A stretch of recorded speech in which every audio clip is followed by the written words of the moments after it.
Good morning and welcome to the first ever ELN in the Morning. I'm Matt Lee. And I'm Nicole Bloom. We're here today bringing you the latest in entertainment, cooking, fashion, news, and much more. But first, most people need that cup of coffee to wake them up in the morning. And we have Brennan McDavid live at College Coffee for your Java fix. Brennan? Hey guys, I'm here at College Coffee in McKinnon Hall. It is donut day here. Everybody's coming in to escape the cold, nasty weather outside. There are multiple booths set up, including the Powerless Station.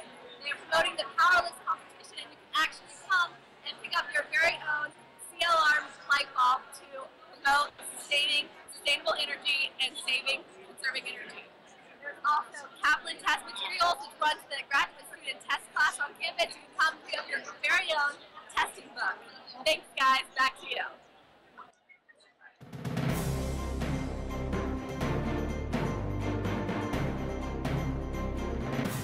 Our own Julie Morse is here in the studio with the top 5 stories you should know today. Thanks, Matt. As you get your day started, here are 5 things you need to know.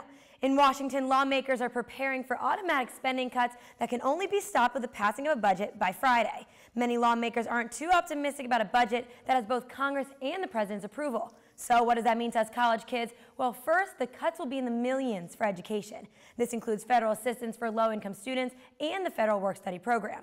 For those with spring break on the mind, that could be an issue too. Sequester cuts would close almost 100 traffic control towers. That leads to delays in flights and possibly cancellations. More on money. Yesterday, Wall Street had its worst day in 2013, and today isn't looking great either. Experts blame results from the election in Italy, or should I say, lack of results. There was no clear winner in that European country. Investors are afraid a new government won't pay off the billions of dollars of debt that Italy owes, plus the next steps in electing a new government are unknown. Next, the popular build-it-yourself chain IKEA recalled meatballs from 14 countries. The iconic Swedish meatball is said to have traces of horse meat. Luckily, you won't find that contaminated food in the States. IKEA says the food didn't make its way overseas. 5% of IKEA's sales is from food, but the Wall Street Journal says it's business as usual for the blue and yellow store. Back in Washington, a Senate committee will take a look at gun control. This week, legislation, there are 4 bills in front of Congress. 1 bans assault weapons, and that bill is opposed by many Republicans. The committee will talk about background checks for buying guns, illegal gun trafficking, and measures to improve school safety. These bills come through Capitol Hill more than 2 weeks after the Newtown massacre of 20 children and 6 school faculty members. And finally, CNN has released a list of the top 7 places to intern. Companies were chosen based on the internship's pay, the chances that you have to get hired, and the general experience interns would gain. Here's who is featured. Accounting firm PricewaterhouseCoopers rounds out the list at number 7 with appearances from General Electric, Nordstrom, and Microsoft. And what's the best place to intern? Search engine giant Google is number 1. So before you head out the door, let's take a look at what's trending on Twitter this morning. Dancing with the Stars just released the cast for their 16th season, and Twitter is going crazy. The most talked about star seems to be Olympic gold gymnast Allie Reisman, and followed by her country singer Kelly Pickler and Ravens football star Jacoby Jones. Next, the GOP. It's all about the sequester. The Twitter world is pretty much split about who needs to compromise for the budget. Half say the Democrats and the rest say the Republicans. And finally, Trayvon Martin. The trial of George Zimmerman starts today. Zimmerman admitted to killing Martin a year ago, but says it was in self-defense. The family of the 17-year-old says they'll accept the verdict of the trial as truth, and the Twitter world is watching. That's all the world and Twitter news I have for you today. For ELN in the Morning, I'm Julie Morse. Thanks, Julie. Coming up, we'll head over to more local news and entertainment. Stay with us. Many of us were among the 40 million Americans watching the 84th Academy Awards this weekend. While you may know who got snubbed and who won big at the event, consider this. If you took home an Oscar, who would you include in your acceptance speech? Would the orchestra have to play you off stage, or could you keep it short and sweet? Matt, 10 seconds. Let's hear it. Well, wow. It would first be a great honor. I would thank America, because that's where I live. And I would thank Jackie Chan, because he's been my inspiration as an actor. And just, he's pretty much a nice kung fu man. What about you, Nicole? Well, I would probably trip up the stairs first, like Jennifer Lawrence did. And then, I don't know, I would thank my family, my friends, the people who helped get me there, and probably the production team of the film. Hopefully I would remember their names. Oh, you'd be great. And if you trip, I'd help you get right back up. Let's see how you all fared any better than we did in our answers. I'm so honored to accept this award for Best Supporting Actress. This is just, I didn't expect this. I won the Best Friend Award, because it says Best Friend on it, seems fitting. I'll just thank God and my mom and my dad and my parents and The Academy for voting me. My friends for being there for me. Grumpy Cat for inspiring me. And my English teacher, Miss Perry, because she always told me I should. I'd like to thank my mother, that guy. She probably thought I stole this. I can just see you at home right now, Mom, just being like, who did you take that from? I happen to have my best friend. oh wow. Brett is my best friend. And of course, first and foremost, myself for being talented enough to take home this award. It's a real honor. Everyone that voted for me. Okay, bye. Tell them about our friendship. All right. Here in the studio, we have Katie Moulton with a special guest who knows the ins and outs of the film industry. Katie. Thanks, guys. I'm here with Elon's own cinema professor, Paul Castro. He's part of the Screen Actors Guild, the Writers Guild of America, and the Producers Guild. He was the original writer for the film August Rush, and he's here with a little insight into the movie business. Thanks for being here, Professor. Hi, Katie. Thanks for having me. Yeah, and no congratulations on your first show. Oh, thank you. So what were some of the major trends in storytelling that we saw in some of the most Oscar-nominated films this year? The similarities this year were all the same. They all shared the same genre, which was they were all suspense movies. They kept audiences riveted and entertained, which is the job of a filmmaker. Great. And what was the biggest surprise for you on Oscar night? The biggest surprise was that there were no surprises. Ang Lee won for Best Director. I thought that was appropriate. It was a fanciful, amazing movie that influenced the masses positively worldwide. And I think, you know, what better accomplishment to have as a storyteller. Well, thank you so much for being here. Back to you guys. Thank you. Thanks, Katie. It may still be February. But spring is right around the corner. Our Kelly Finneran looked into ways to seamlessly adapt your wardrobe for the new season. As the winter season is transitioning into spring, so are our wardrobes. Sophomore Allison Rinkars is the creator of a fashion blog called The Flare. I sat down with her to talk about fashion trends that can be translated through different seasons. Well, I think that there are a lot of trends in the winter that you don't want to let go of. I love winter pieces, and when it comes spring, it's great to kind of shed the layers and get some new things going in terms of trends. But at the same time, there are a lot of things that you can bring from winter into spring. And three of the trends that I really enjoy wearing in the spring are leather, sweaters, and boots. Rinkar showed us some of her personal favorites from her own closet. Lindsay's wearing one of my favorite winter sweaters. It's a nice crisp white, which makes it really easy to wear in the spring. I paired it with a nice floral skirt from J. Crew, and then I added this little cheetah belt to play with patterns a little bit. Finally, we topped it off with some nude heels to bring the attention more to the skirt. Sweaters are a really easy piece to wear in the spring if you're walking to class or if it's late at night. It's a really easy layering piece. Another really easy winter trend to bring into the spring is leather. I love leather so much. I've got my leather pants on right now. I've got Lindsay wearing one of my favorite leather skirts. The key to wearing leather is to pair it with some bright, flowery things. So here we've got Lindsay wearing this pretty gold belt and a nice bright top with some floral heels. Leather can come as a jacket, as pants, skirts, shorts, whatever, but the key is just to pair it with these bright colors to definitely give it a spring vibe.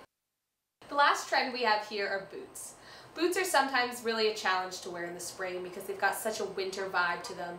So I've got Lindsay wearing some black Steve Madden boots with some nice cargo pants and this really pretty lace top. I really like how the lace top balances with this heavier bottom with the pants and the boots, and it kind of balances the whole outfit out. Finally, I have her wearing this beautiful statement necklace to kind of add a pop of color to the look. Incorporating winter trends into your spring wardrobe is not only creative, but also budget-friendly. It's a great way, especially for college students on a budget, to be able to revamp your wardrobe without totally emptying your wallet. The clothing pieces that Rinkar showed are only a few of many that can be worn as the temperatures begin to rise. Kelly Finneran,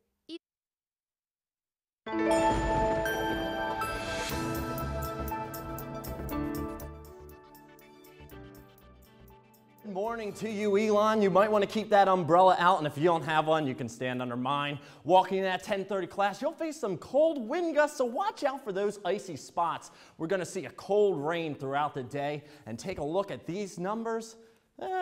Not quite ideal. Currently sitting at 35, but it feels a whole lot colder. Bundle up, guys. Won't be that bad the rest of the week. Let's take a look at your Phoenix 5-day forecast. Tomorrow will be the nicest day, but it won't be anything too special. Temperatures will sit in the upper 50s, and overall it'll be a pretty breezy day. Thursday and Friday will be a little bit cooler. We might see a little rain on Thursday, but nothing quite like today.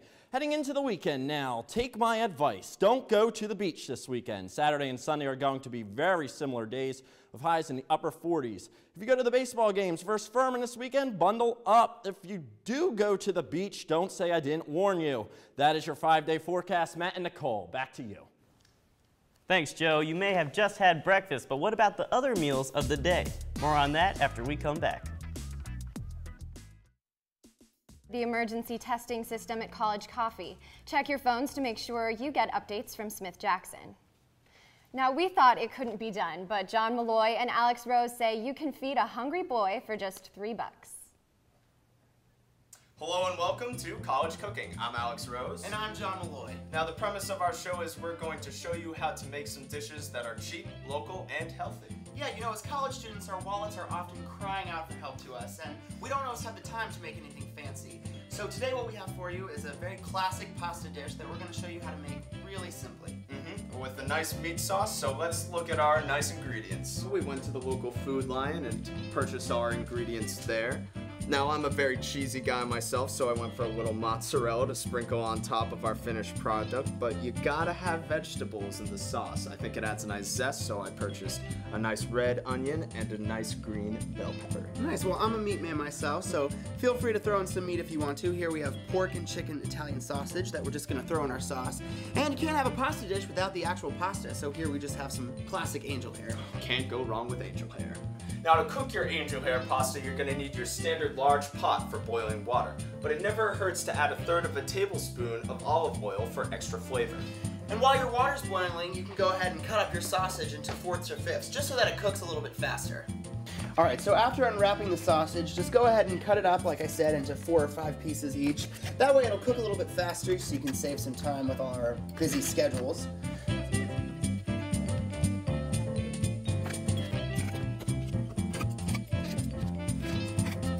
Alright, so once all your sausage is cut up, you're going to want to bring it right on over to the pan here. You're just going to want to add a thin layer of olive oil on your pan here. Not too much, just a little bit to give it some flavor. And then stick your stove on medium heat. That should do the trick. And our water is boiling, so we're going to go ahead and add our angel hair pasta.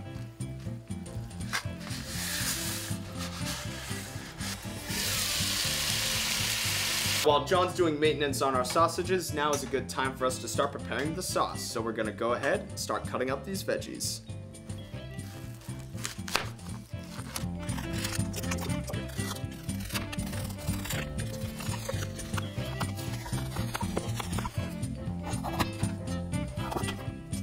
Now you're gonna wanna gut these peppers because you don't want any of the seeds in your sauce. And while Alex is finishing up those peppers, let's go ahead and add the sauce into our saucepan. So you don't need to use the whole thing. So once you do that, you're just gonna wanna scoop your sausage, put it right in the sauce there. Oh yeah, look at that. This is Pangio's right at home, folks. All right, now that our veggies are all chopped up, we're gonna go ahead and add it to our little sauce conglomeration. And they're flying everywhere, but you know what? It's all good. Now we're just gonna stir it up, mix it together. Wish you guys could smell this. This smells amazing. And it looks really extravagant, but again, really simple and really cheap.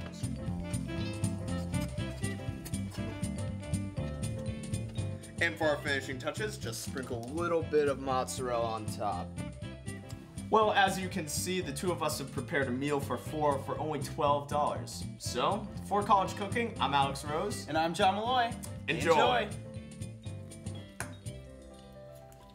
Now, I don't have a kitchen, so I'm going to have to go to John and Alex to get some food from them, because that looked delicious. It did look really great.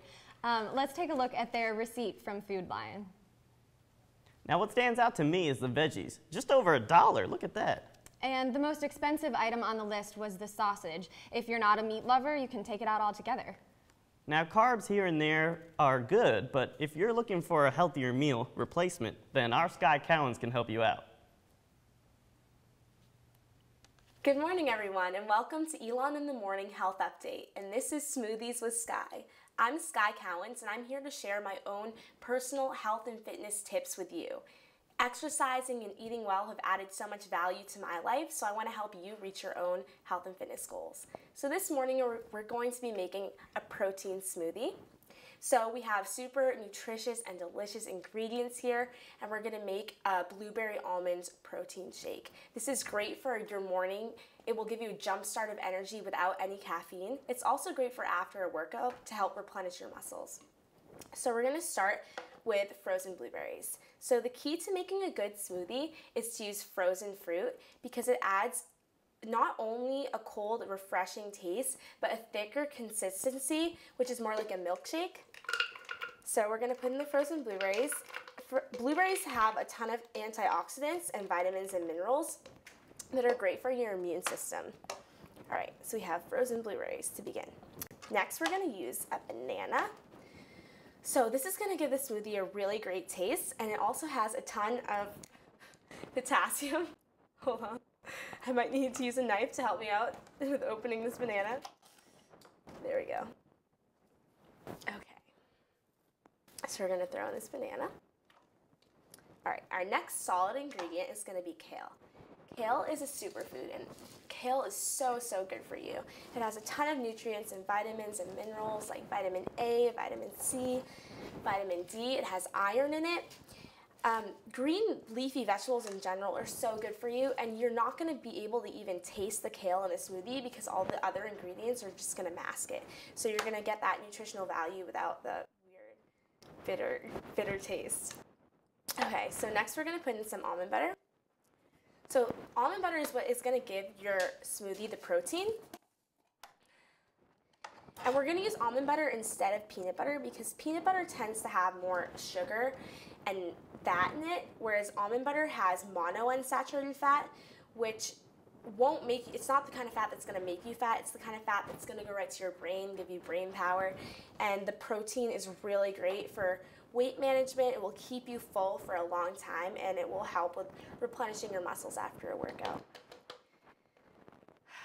I love almond butter. It's so good.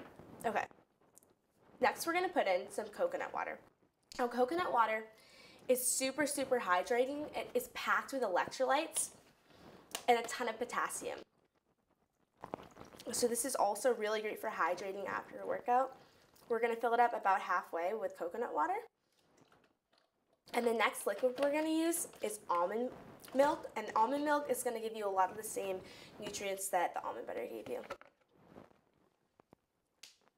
So you want to fill it up just below your solid ingredients. So it's just enough to blend it together, but it doesn't make it too liquidy.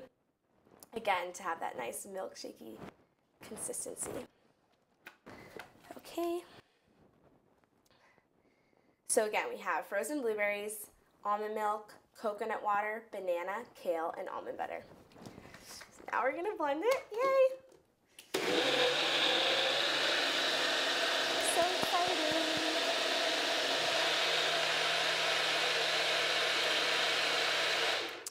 Okay, let's see how it tastes. I can only get it open. Hands are a little slippery from the almond butter. Okay, I'm gonna test it out. Make sure it's good. Oh my gosh, I can't wait to drink this. All right, so now I'm gonna throw it in a cup.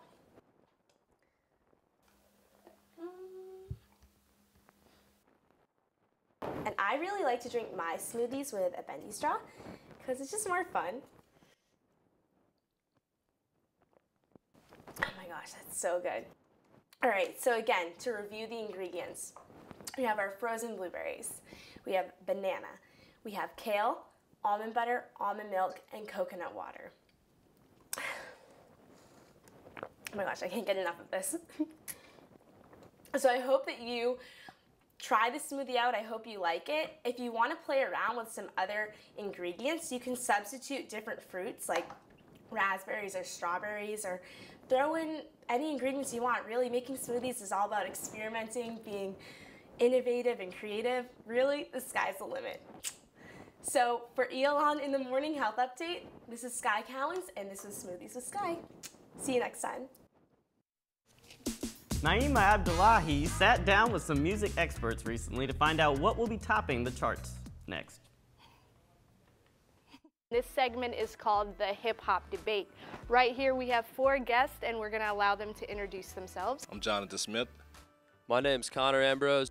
Hey, this is Jasmine. What's good? This is Steve is Dope, also known as Young Dope God, aka the White J.R. Smith, here with the Hip Hop Debate. Check it out. First thing we're going to start off with is someone that all of you are familiar with. From a cultural standpoint, I don't think anyone has done more. I mean, he's a household name for every facet of culture. Like, my mom knows who Jay-Z is.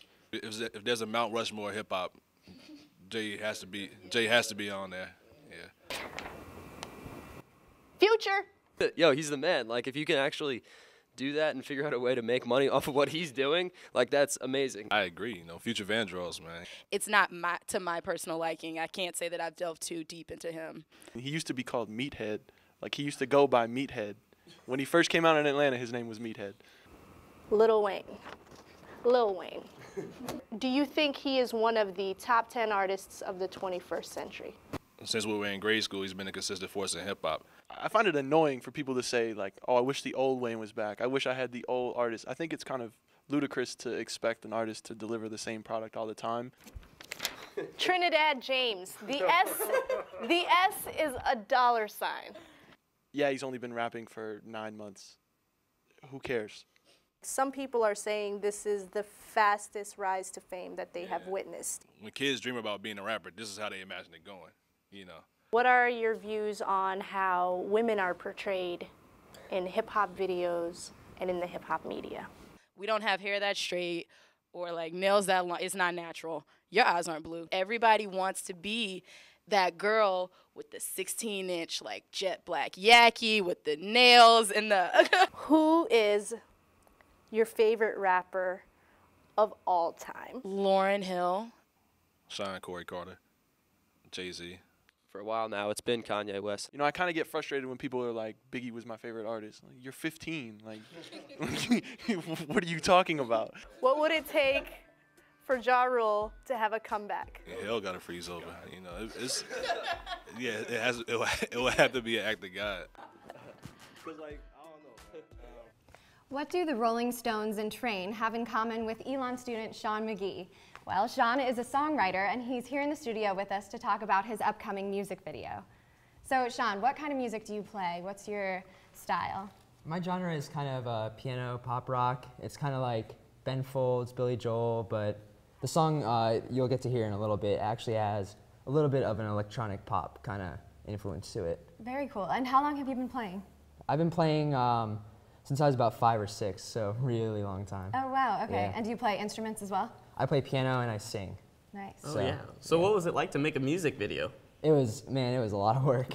It was long hours, just, you know, planning the actual filming, lighting. I had no idea, like, lighting was such a terrible thing. It's so hard to control. Right, and who's in the music video? A lot of ELN students are actually extras in it. The scene is kind of a formal, and we taught them all to dance. And oh, wow. So a lot of ELN students, you'll see them in the video. It's really cool. That must have been a lot of work. Yeah, it was a lot of work. We had some choreographers help out, and everybody learned it in about an hour. It actually went pretty well. Oh, wow. And what is the song called that the music video It's called A Little Bit Different. I wrote it my freshman year, and I've been working with some students here to produce it and get a good version of it, and you know, we just got it done. Great, great. And the full version comes out today, right? The full version comes out today. I'll be releasing it myself at about 12:15. Yeah, we're really excited for it. So what's next for you as a musician? Man, just more of the same. I want to do more videos, I want to do more songs, and I want to start playing a lot of gigs. I'll be playing around here, so keep your eye out. Great, nice. we certainly sure will. Yes. We'll be on the lookout. Yeah. All right, well, we're going to take a look at a clip from his music video. It's similar to how you talk to me. It's just a little bit different, a little bit different, a little bit something more. It's like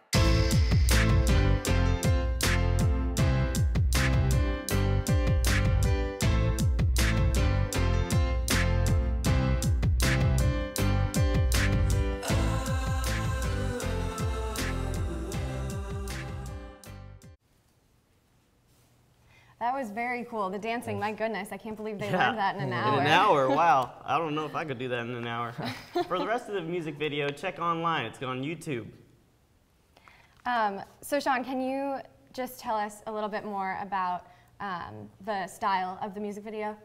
Yeah, it's basically set that I get invited to a formal by the girl of my dreams, but what I don't realize is that she's actually inviting me as entertainment. Oh, wow. And so I get there and I see the program and I learn that I'm entertainment and I'm a little mad. So I go up and I actually finish up the song on stage. Oh, wow. So, okay. Great. Well, we're going to come right back after the break. Thank you so much, Sean. Yeah, thanks for joining us. Thanks a lot. Well, we hope you've enjoyed this new morning show, Elon in the Morning. I know I'm having a lot of fun, get to meet some cool people like Sean. Exactly, yes. It's been great, but we have another show on Monday, and we'll have our weekly Thursday update this Thursday as well. So thank you so much, and we hope to see you on Thursday, Monday, and on our next morning show. Yep, follow us on Twitter at Elon Local News, and check us out online at elonlocalnews.com. Thanks so much, Elon. Have a good week.